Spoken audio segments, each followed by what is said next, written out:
My dear student, आज हम लोग विवाह के अर्थ, प्रकार आदि के बारे में पढ़ेंगे और स्पेशली आज मैं आपको जनजातीय विवाह के बारे में कुछ बताने वाली हूँ। जहाँ तक विवाह के अर्थ एवं परिभाषा की बात है तो विवाह का शाब्दिक अर्थ होता है वधू को घर ले जाना। विवाह का शाब्दिक अर्थ होता है वधू को घर ले जाना। विवाह को परिभाषित करते हुए लूसी मेयर लिखते हैं, विवाह की परिभाषा यह है कि स्त्री पुरुष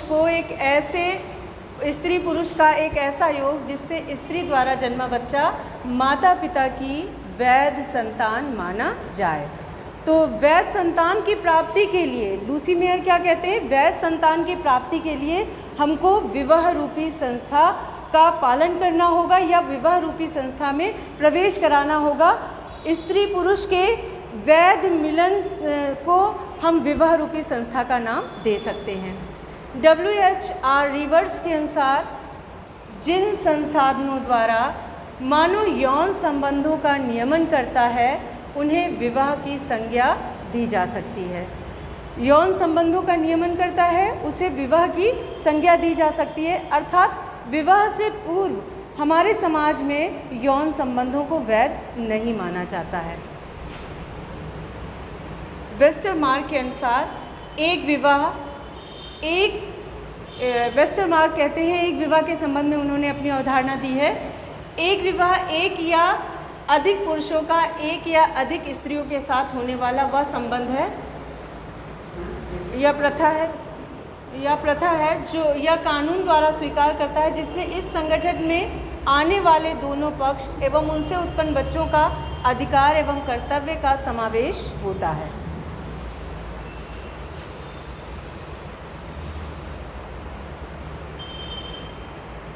विवाह की प्रमुख विशेषता एवं महत्व। विवाह की प्रमुख विशेषता और महत्व को जानने के लिए सबसे पहले विवाह रूपी संस्था के बारे में आपने समझा, लेकिन इसको और अच्छे से समझने के लिए इसके महत्व को और इसकी विशेषताओं को जानना हमारे लिए आवश्यक है। विवाह एक मौलिक और सार्वभौमिक संस्था है। मौलिक का मतलब हो गया कि कैसा भी समाज हो, किस तरह का भी समाज हो, उसमें कहीं ना कहीं स्त्री पुरुष के जो जैविक क्रियाएं होती हैं उनको एक तरह से वैध आकार देने के लिए विवाह रूपी संस्था का जन्म हुआ और इसके साथ सार्वभौमिक शब्द जुड़ा हुआ है जो इस बात का प्रतीक है कि कैसा भी समाज हो, चाहे आदिम समाज हो, चाहे जनजातीय समाज हो, चाहे सब समाज हो, विवाह रूपी संस्था किसी न किसी रूप में अवश्य न अवश्य पाई जाती रही है। यह एक यूनिवर्सल संस्था है, इंस्टीट्यूशन है जो किसी न किसी रूप में पाई जाती है। दो विषम लिंगियों का संबंध। विवाह रूपी संस्था दो विषम लिंगियों का संबंध है, अर्थात स्त्री और पुरुष के मिलन को विवाह रूपी संज्ञा के नाम से जाना जा सकता है।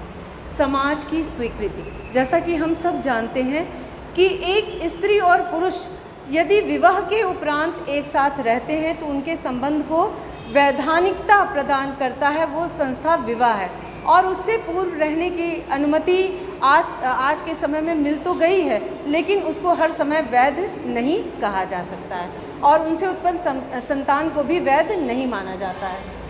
यौन संबंधों को मान्यता प्राप्त। विवाह एक ऐसी संस्था है जो विवाह के उपरांत स्त्री पुरुष को यौन संबंध मनाने और स्वीकार करने की स्वतंत्रता प्रदान करती है। संतान उत्पत्ति। विवाह से पूर्व यदि संतान का जन्म होता है तो वो संतान वैध नहीं मानी जाती है। संतान के वैध रूप में स्वीकार किया जाना या संतान के जन्म को वैध माना जाना यह विवाह संस्था के ही हाथ में होता है। व्यक्ति के सामाजिक